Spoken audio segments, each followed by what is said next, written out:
Introducing Educume's GS Main Support Program and Test Series with Structured Mentorship for 2023. This program is a valuable resource for students preparing for the mains examination this year and those planning to appear the next year. Here's what you can expect. 7 subject-wise PYQ sessions, 18 full-length tests including 2 essay tests, model answers for all test papers, post-test discussions, 8 practice tests with model answers and mentor evaluation, and structured mentorship. Get ready to excel in your mains. With this support program and test series, you can enhance your knowledge and pave the way towards fulfilling your dreams. Don't miss out on this opportunity. Register now and seize the chance to become an expert in your mains preparation. Take charge of your aspirations and make them a reality. Now today we are going to solve some questions that are related to prelims and it is based on economy. So first we will read out the question for you, try to attempt the question on your own, and then we will discuss the right answer and also the information that was required to answer that question. So let's start without wasting any time. The first question is, now this question came in UPSC Prelims 2023, so this is a PYQ. Try to attempt it. If you have given Prelims 2023, then you must have seen this question. If you have not given, try to attempt it seriously and then we will see the right answer and also the information. Which one of the following activities of Reserve Bank of India is considered to be part of sterilization? The option A is conducting open market operations, B is oversight of settlement and payment systems, debt and cash management for the central and state governments, and D is regulating the function of non-banking financial institution. तो जल्दी से बताइए इसका सही answer क्या होगा?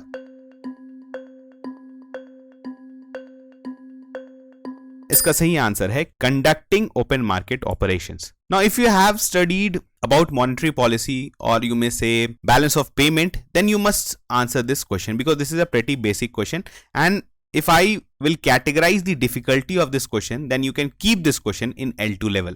कुछ ही questions जो हैं UPSC Prelims 2023 में जिसको आप easy pickings बोल सकते हैं या फिर आप बोल सकते हैं कि जिसके बारे में आपने पढ़ा था और वो question पूछ लिया गया. Now if you have studied about monetary policy, then you must have definitely read about the sterilization process that the RBI follows और उसमें आपने ओपन मार्केट ऑपरेशंस के बारे में पढ़ा होगा. तो इसी कारण इसका सही ऑप्शन है option A. Now seeing what is sterilization effect, थोड़ा सा जान लेते हैं. देखिए स्टेरिलाइजेशन जो है एक प्रोसेस है जिससे आरबीआई या सेंट्रल बैंक, कोई भी सेंट्रल बैंक, हमारे केस में आरबीआई, ऑफन जो है मैनेज करती है कैपिटल फ्लोज. अब ये कैपिटल फ्लोज जो है वो किसी वजह से भी, इनके कैपिटल फ्लोज के मतलब से आप समझ सकते हैं कि मनी सप्लाई जो है वो मार्केट में इंक्रीज हो जाए. अब मनी सप्लाई के इंक्रीज होने की वजह से क्या होता है, it can cause inflation. Inflation क्यों कौन कर सकता है, क्योंकि अगर लोगों के हाथ में ज्यादा पैसा है तो they will buy more, and buy more तो क्या होगा कि डिमांड पुश इन्फ्लेशन हो सकता है. नाउ सब चीज जो है एक दूसरे से रिलेटेड है. तो उस केस में क्या होता है, आरबीआई कोशिश करती है कि जो एक्सेस लिक्विडिटी हो गया है मार्केट में ड्यू टू एनी रीजन, उसको वो वहां से निकाल दे, उसको न्यूट्रलाइज कर दे. और उसके लिए क्या करती है, they sell of certain treasury bills और आप बोल सकते हैं गवर्नमेंट सिक्योरिटीज. अब आप बोलेंगे इससे मनी सप्लाई कैसे कंट्रोल होता है.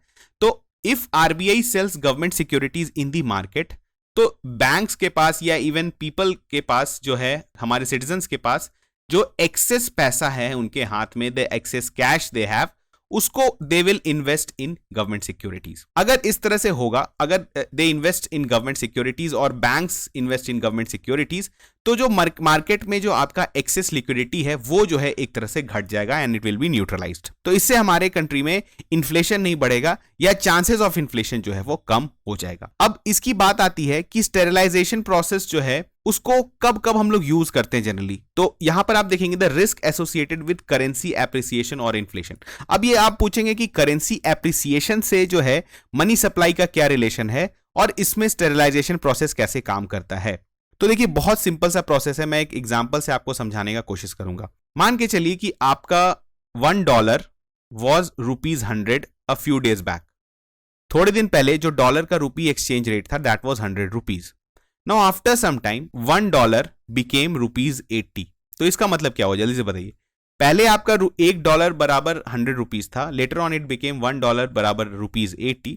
सो द वैल्यू ऑफ रूपी एप्रिशिएटेड, हमारा जो करेंसी है ये एप्रिशिएट कर गया.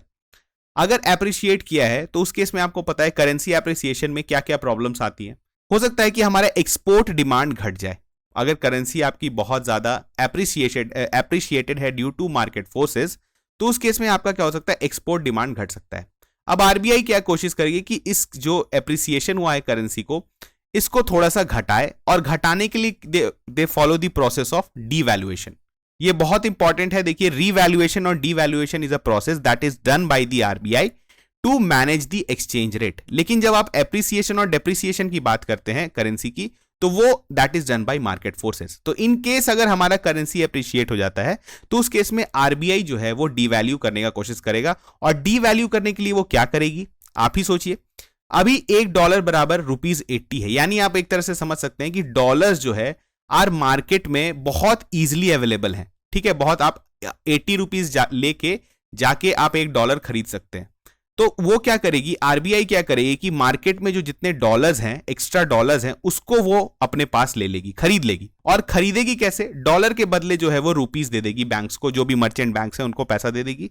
तो अब क्या हुआ कि डॉलर्स लेने के बाद जो मनी सप्लाई, जो रुपीस जो आरबीआई ने दिया टू बैंक्स, अगेन ये मनी सप्लाई को इंक्रीज कर दिया, क्योंकि मार्केट में जो है करेंसी, इंडियन करेंसी जो है वो इंक्रीज कर गया, मनी सप्लाई इंक्रीज हो गया। तो फिर इन्फ्लेशन का चार्जेस हुआ। तो इन्फ्लेशन के जो है चांसेस को मिनिमाइज करने के लिए आरबीआई क्या करेगी, गवर्नमेंट सिक्योरिटी सेल कर देगी। तो यहां पर गवर्नमेंट सिक्योरिटीज को सेल करना ही हम लोग बोलते हैं ओपन मार्केट ऑपरेशंस। तो open market operation is a process of sterilization, मतलब स्टेरिलाइजेशन प्रोसेस पूरा एक आप बोल सकते हैं इज अ लॉन्ग प्रोसेस, उसका एक पार्ट है that is open market operation. तो ये बहुत बेसिक था। अगर आपने बैलेंस ऑफ पेमेंट पढ़ा है, अगर आपने इन्फ्लेशन पढ़ा है, अगर आपने मॉनेटरी पॉलिसी पढ़ा है, तो इस क्वेश्चन को आप आंसर कर सकते थे। ठीक है, चलिए moving on to the next question. Consider the following statements. The government of India provides minimum support price to Niger. ठीक है, this is the scientific name. Gyuzotia abyssinica is a scientific name of Niger. एक seed है, एक plant है। ठीक है, the second option is Niger is cultivated as a kharif crop, and the third is some tribal people in India use Niger seed oil for cooking. ठीक है, आपको ये स्टेटमेंट्स दिए हुए हैं, तो आपको बताना है how many of the above statements are correct. Now this question also came in prelims 2023, so this is highly relevant. Try to answer it and then we will see the right answer.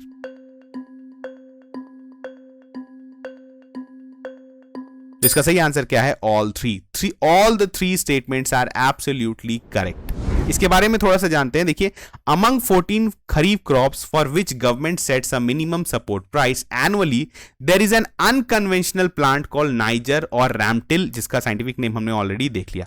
Now despite being relatively unknown, जो है काफी ज्यादा इसका नाम नहीं लिया जाता है, this oil seed holds one of the highest MSP determined based on production cost and market demand. आपको पता है, if you know about the MSP process, MSP क्या है, MSP is the minimum support price that the government guarantees before the sowing season.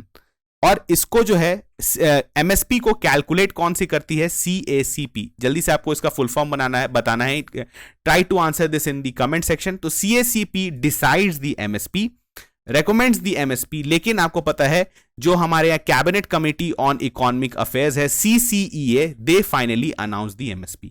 तो ये बहुत important है, आपको बताना है व्हाट इज CACP। ठीक है, ये प्रोसेस है टू अनाउंस MSP। तो MSP खरीफ क्रॉप्स के लिए जो है 14 खरीफ क्रॉप्स जो गवर्नमेंट जिसके लिए MSP देती है, उसमें से एक अनकन्वेंशनल प्लांट है जिसका नाम है नाइजर सीड, और इसके लिए भी जो है वो MSP देती है। और ये बहुत चौंकाने वाली बात है कि इस रिलेटिवली अननोन प्लांट के लिए गवर्नमेंट जो है वो one of the highest MSP quote करती है। ठीक है, हाउएवर अगर आप देखेंगे पास्ट डेकेड्स में, इसके पीछे का रीजन है गवर्नमेंट को इतना हाई MSP देने का कि पास्ट डेकेड में नाइजर का कल्टीवेशन जो है वो काफी कम हो गया है। ठीक है, अराउंड 80% जो है वो घट गया है। तो इसी कारण आप बोल सकते हैं गवर्नमेंट इंसेंटिवाइज करती है थ्रू हाई MSPs। ठीक है, तो यहां पर ये सारे इंफॉर्मेशन सही है। इसके बाद क्या है, niger is cultivates, obviously second statement is absolutely correct. Last वाली की देखें तो some tribal people in India use niger seed oil for cooking, this is absolutely correct. Tribal population uses niger seed oil for cooking and press cake post, जो oil extraction के बाद जो cake बचता है, जो मतलब आप एक तरह से बोल सकते हैं रेसिड्यू बचता है, उसको लाइवस्टॉक फीड में भी यूज किया जाता है, and also consume the seed as condiment. ठीक है, तो यहां पर बहुत है, पता है ये नाइजर सीड का जो है मेडिसिनल प्रॉपर्टीज बहुत ज्यादा है, ट्राइबल पीपल यूज करते हैं, तो ये भी स्टेटमेंट सही था। तो ये तीनों स्टेटमेंट सही थे, और इस तरह के क्वेश्चंस यूपीएससी आपसे पूछ सकता है। ठीक है, तो चलिए moving on to the next question. Consider the investment in the following assets. First is brand recognition, second is inventory, third is intellectual property, and 4 is mailing list of clients. How many of the above are considered intangible investments? ठीक है, यहां पर आपको 4 options दिए हुए हैं, आपको बताना है कि इसमें से आप किसको किसको कंसिडर करेंगे इनटैंजिबल इन्वेस्टमेंट। अभी हम लोग नहीं डिस्कस करेंगे कि what is intangible. First you try this question, you try to attempt this question on your own, and then we will discuss the right answer. Now the options given are only 1, only 2, only 3 or all 4. जल्दी से बताइए इसका सही answer क्या है।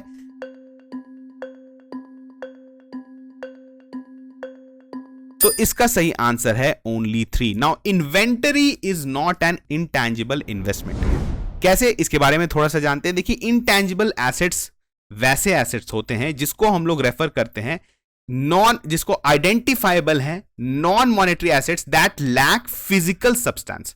अगर आप English editorials पढ़ते हैं तो आपको पता है कि टैंजिबल बेनिफिट्स क्या होते हैं, जिसको आप देख सकते हैं, जिसको आप मेजर कर सकते हैं, ठीक है, जिसको आप एक तरह से आप देख सकते हैं, मतलब उसका फिजिकल प्रेजेंस है, तो उसको हम लोग बोलते हैं टैंजिबल। तो इनटैंजिबल का मतलब क्या हुआ कि जिसका कोई बेसिकली वो कोई फिजिकल सब्सटेंस नहीं है, लेकिन it's still a resources, it is a still investment.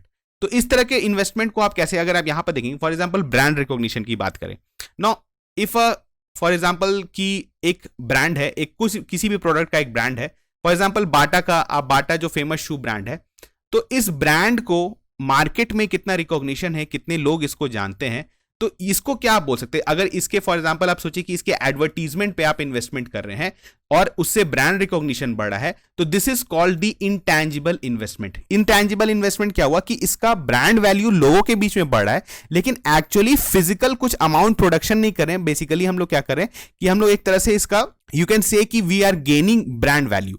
अगर आप ब्रांड वैल्यू गेन कर रहे हैं, ब्रांड रिकॉग्निशन गेन कर रहे हैं, तो एसेट आप गेन कर रहे हैं, लेकिन it is intangible in nature. लेकिन वही अगर हम लोग इन्वेंट्री की बात करें, तो फॉर एग्जांपल सोचिए बाटा के पास कुछ शूज हैं जो मतलब इन्वेंट्री बेसिकली क्या हुआ कि जो आपके पास जो भी आइटम है जिसको आप सेल करने के लिए आपके पास बचा हुआ है, तो अगर बाटा ज्यादा शूज में प्रोडक्शन में इन्वेस्टमेंट करती है, तो बेसिकली उनका इन्वेंट्री इंक्रीज होगा। और इन्वेंट्री जो है वो बेसिकली क्या है, टैंजिबल है, you can see, you can count and you can see the physical presence, तो उस चीज को हम लोग बोल देंगे कि दैट इज टैंजिबल। ठीक है, वहीं देखिए दूसरा थर्ड है that is intellectual property. Intellectual property का मतलब क्या हुआ कि फॉर एग्जांपल बाटा ने कुछ ऐसा शू प्रोड्यूस कर दिया जिसके लिए वो एक ट्रेडमार्क ले सकता है या कुछ दूसरे तरह का इंटेलेक्चुअल प्रॉपर्टी ले सकता है, जिसको वो फर्दर यूज कर सकता है अपने मतलब हो सकता है प्रॉफिट्स बढ़ाने के लिए। तो again this is a intangible investment, क्योंकि इसका जो है मार्केट मतलब कोई फिजिकल गुड नहीं है, लेकिन इसका रिकॉग्निशन है। ठीक है, तो this is called again a intangible investment. वैसे ही मेलिंग लिस्ट ऑफ क्लाइंट्स, अगर आप क्लाइंट्स का आपके पास फोन नंबर्स है, यू हैव कॉन्टैक्ट लिस्ट, तो you can sell your products more, आपके पास ज्यादा एक तरह से लीड जनरेट होंगे, तो इस लीड्स को भी आप क्या बोलेंगे कि this is again an intangible investment. तो एक ही टैंजिबल था इसमें, कौन सा, इन्वेंट्री, तो इसका सही ऑप्शन क्या हो जाएगा, only 3। Now this question was a pretty basic question. अगर आपको ये पता है कि टैंजिबल का मतलब क्या होता है और इनटैंजिबल का मतलब क्या होता है, and if you no a little bit about कि एक कंपनी, एक फर्म कैसे काम करता है, तो आप इस क्वेश्चन को इजीली सॉल्व कर सकते थे। इसमें इकोनॉमी का कंसेप्ट कोई बहुत टिपिकल कंसेप्ट नहीं है, जब तक आप नहीं पढ़े होंगे तब तक आप नहीं सॉल्व कर सकते, ऐसा नहीं था। अगर आपको सिर्फ ये पता था कि व्हाट इज इनटैंजिबल और टैंजिबल, तो आप इस क्वेश्चन को आंसर कर सकते थे। ठीक है, now moving on to the next question. During a period of high inflation in an economy, it is possible for the unemployment rate to decrease. Now the statement 1 is given. Second is high inflation has the potential to reduce the purchasing power of the consumers. Okay. Now third, the monetary policy implemented by the Reserve Bank of India directly influences the control of cost push inflation. तो जल्दी से बताइए इसका सही answer क्या है।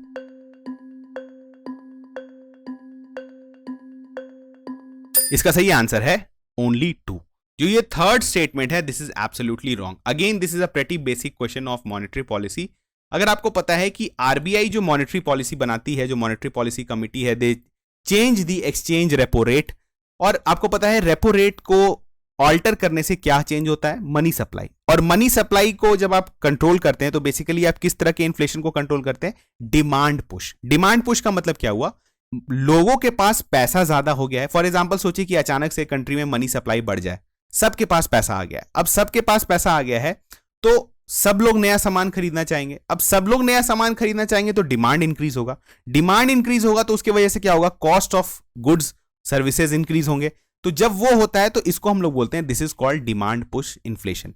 अब demand push inflation को आरबीआई कैसे कंट्रोल करती है? रेपो रेट बढ़ा देगी, रेपो रेट बढ़ा देगी तो बाइंग कॉस्ट इंक्रीज हो जाएगा, बाइंग कॉस्ट इंक्रीज हो जाएगा तो लोग कम पैसा खर्च करेंगे, जब कम पैसा खर्च करेंगे तो इन्फ्लेशन घट जाएगा। तो इसको बोलते हैं डिमांड पुश इन्फ्लेशन। अगर डिमांड पुश इन्फ्लेशन को आरबीआई कंट्रोल करना चाहती है तो थ्रू रेपो रेट कर सकती है। लेकिन जब सप्लाई साइड आपका जो बोलते हैं जो कॉस्ट पुश बेसिकली होता है, कॉस्ट पुश इन्फ्लेशन का मतलब क्या हुआ कि आपके प्राइसेस ऑफ गुड्स जो हैं वो डिमांड के वजह से इंक्रीज नहीं हो रहे हैं, जो आपका सप्लाई चेन है वही महंगा हो गया। फॉर एग्जांपल अगर आपका ऑयल महंगा हो गया, आपका लैंड महंगा हो गया, आपका इलेक्ट्रिसिटी महंगा हो गया, तो जिसकी वजह से आपका प्रोडक्ट्स जो है वो महंगा हो गया। अब प्रोडक्ट्स महंगा हो गया, महंगाई बढ़ गई, तो इसको हम लोग बोलेंगे this is cost push inflation. ठीक है, तो कुछ बेसिक्स है, again if you know all these basics तभी आप इस क्वेश्चन को सॉल्व कर सकते थे। अगर ड्यूरिंग अ फर्स्ट स्टेटमेंट है during a period of high inflation in an economy it is possible for unemployment rate to decrease. Now this is also correct. अब आपको बताना है कि अनएम्प्लॉयमेंट वर्सेस इन्फ्लेशन का क्या ग्राफ है और इस ग्राफ को हम लोग क्या बोलते हैं। I leave this to you, क्योंकि अगर आप जब तक रिसर्च नहीं करेंगे खुद से तब तक आपको चीज याद नहीं होगा। नाउ यहां पर ये एक जनरल रिलेशन इकोनॉमी में पाया गया है, there exist a trade off relationship between inflation and unemployment. Generally ये देखा जाता है कि when an economy experiences high inflation, जब भी जिस इकोनॉमी में हाई इन्फ्लेशन है तो वहां पर लाइकली है कि अनएम्प्लॉयमेंट घट जाएगा। अब ये आप कैसे बोलेंगे कि अनएम्प्लॉयमेंट कैसे घटेगा? तो ऐसे होता है, समझिए कि अगर प्राइसेस इंक्रीज हो रहे हैं, गुड्स के प्राइसेस इंक्रीज हो रहे हैं, तो जो कंपनीज होती हैं वो सोचती हैं कि प्राइसेस इंक्रीज हो रहा है तो हम इंसेंटिवाइज करते हैं, अभी प्रोडक्शन बढ़ाते हैं क्योंकि डिमांड काफी ज्यादा है। अगर डिमांड ज्यादा है तो उस केस में क्या होता है कि they hire additional personnels, work forces hiring करते हैं, और जब वर्क फोर्सेज हायरिंग करते हैं तो अनएम्प्लॉयमेंट घटता है। तो इसी कारण कहा जाता है कि this is a general trade off, कि अनएम्प्लॉयमेंट जो जब भी आपका मतलब इन्फ्लेशन बढ़ता है तो उस केस में अनएम्प्लॉयमेंट बढ़ता है। नाउ द सेकंड स्टेटमेंट को देखें, high inflation has the potential to reduce the purchasing power of the consumer. This is absolutely correct, क्योंकि हाई इन्फ्लेशन क्या होता है, आपके पास जब प्राइस बहुत ज्यादा बढ़ जाता है तो एक तरह से आपका जो होता है ना कि आपका बाय, अगर कॉस्ट आपके पास जितना मनी है, जितना आपके पास लिमिटेड मनी है, पहले आप उसमें जो आपका बास्केट ऑफ गुड्स था उसमें आप ज्यादा गुड्स खरीद पा रहे थे, लेकिन अब क्यों है, क्योंकि इन्फ्लेशन इतना ज्यादा है तो आपका क्या एक तरह से परचेजिंग पावर आपका डिक्रीज कर रहा है। तो ये जो है आपके तरह आप बोल सकते हैं कि करेंसी का भी परचेजिंग पावर को इरोड कर रहा है, तो इसी कारण जो है ये बिल्कुल सही था स्टेटमेंट। ठीक है, now moving on to the last question, which of the following are the sub components of GDP, gross domestic product? The first option is government final consumption expenditure, GFCE। Second is gross fix capital formation, जिसको बोलते हैं GFCF, and the third is net exports. तो जल्दी से बताइए इसका सही answer क्या होगा।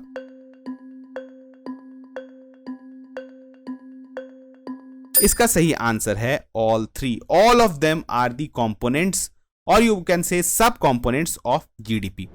नाउ अगर आपने जीडीपी पढ़ा है, if you know how to calculate GDP, we generally cater to three processes, तीन प्रोसेस से we calculate GDP. The first process is value added. आपको पता है कि जब हम लोग किसी एक फर्म का ग्रॉस वैल्यू एडेड को पूरा जोड़ते हैं and then we take all the firms, तो हमें पूरे इकोनॉमी का ग्रॉस वैल्यू एडिशन पता चल जाता है और उसके बाद हमें जीडीपी पता चल जाता है। ठीक है, इसको हम लोग बोलते हैं generally production method. The second method is you know factor cost method, जिसमें हम लोग क्या करते हैं कि जो फैक्टर्स ऑफ प्रोडक्शन होते हैं कौन कौन से होते हैं, अगेन आपको बताना है, लेबर, लैंड, ठीक है, इन्वेस्टमेंट, तो ये सब जो फैक्टर्स होते हैं इसको हम लोग कैलकुलेट करते हैं, इसके तरफ से कैलकुलेट करते हैं, तो then we also get the GDP. And the final process by which we calculate GDP is the expenditure process. तो आपने अक्सर एनसीईआरटीज में भी आपने देखा होगा CIGXM, ठीक है, आपने X माइनस M इस तरह का फॉर्मूला देखा होगा, C+I+G+X-M। तो नॉर्मल टर्म्स में, इकोनॉमी के टर्म्स में हम लोग ऐसे ही समझते हैं, C is consumption expenditure, I is investment expenditure, G is government expenditure and X is export and minus import. ठीक है, नेट एक्सपोर्ट्स इसको हम लोग बोलते हैं, export minus import is called net exports. जब CSO जो है, जो सेंट्रल स्टैटिस्टिक्स ऑर्गेनाइजेशन जो NSO में कन्वर्ट हो गई है, वो जो कैलकुलेट करती है थ्रू एक्सपेंडिचर मेथड, तो वो इस rather than using consumption expenditure, investment expenditure, they use certain terms. For example, जब private consumption की बात होती है, जो C जिससे हम लोग जिस C से दर्शाते हैं, उसको वो बोलती है private final consumption expenditure, जिसको बोलते हैं PFCE। तो basically this is a term जिसको जो है हमारे जो statistical organizations है उसको use करते हैं। तो ये आपका जो है this is a part of GDP। ठीक है, इसके बाद हम लोग देखें तो इन्वेस्टमेंट को जो है आई से किया जाता है, एंड उसके बाद जो जिसको अगर आप आई से हम लोग मतलब इकोनॉमी में डिनोट करते हैं, और अगर हम लोग इनकी स्टैटिस्टिकल ऑर्गेनाइजेशंस की बात करें तो they use the term gross fixed capital formation, GFCF। ठीक है, नाउ गवर्नमेंट एक्सपेंडिचर को हम लोग जी से दिखाते हैं। ऑर्गेनाइजेशंस कैसे जोड़ती हैं इसको? गवर्नमेंट स्पेंडिंग को बोलती हैं government final consumption expenditure, GFCE। और नेट एक्सपोर्ट्स को हम लोग जो है X-M लिखते हैं, लेकिन the organisations use it as NX। NX का मतलब क्या हुआ? नेट एक्सपोर्ट्स, मतलब एक्सपोर्ट्स जो हम करते हैं और जो इंपोर्ट्स करते हैं उसका जो डिफरेंस होता है उसको हम लोग ले लेते हैं यहां पर। ठीक है, तो अगर आप सारे को ऐड करेंगे तो we will get the GDP of India. तो ये बहुत बेसिक क्वेश्चन था। If you have read the recent changes जो कि हुआ है हमारे GDP कैलकुलेशन में, टर्मिनोलॉजी, इवन फैक्टर कॉस्ट में भी बहुत सारा चेंजेस आया है कि हम लोग फैक्टर कॉस्ट को जो है वो अब उसमें टर्म्स हम लोग कैसे यूज करते हैं। तो ये सब अगर आपको पता है, ये बहुत ही अगर आप बोलेंगे ना तो सबसे फर्स्ट चैप्टर जो GDP कैलकुलेशन वाला होता है, जिसमें we learn about the 3 methods of calculating production, factor cost and expenditure, उसमें हम लोग ये सारे टर्म्स को देखते हैं। ठीक है, तो हमने आज 5 क्वेश्चंस देखा। These were very conceptual questions based on economy. इसी तरह के क्वेश्चंस हम लोग आपके लिए लाते रहेंगे, क्योंकि इसी तरह के क्वेश्चंस आपसे UPSC में भी पूछे जा रहे हैं। तो चलिए मिलते हैं नेक्स्ट लेक्चर में, तब तक थैंक यू।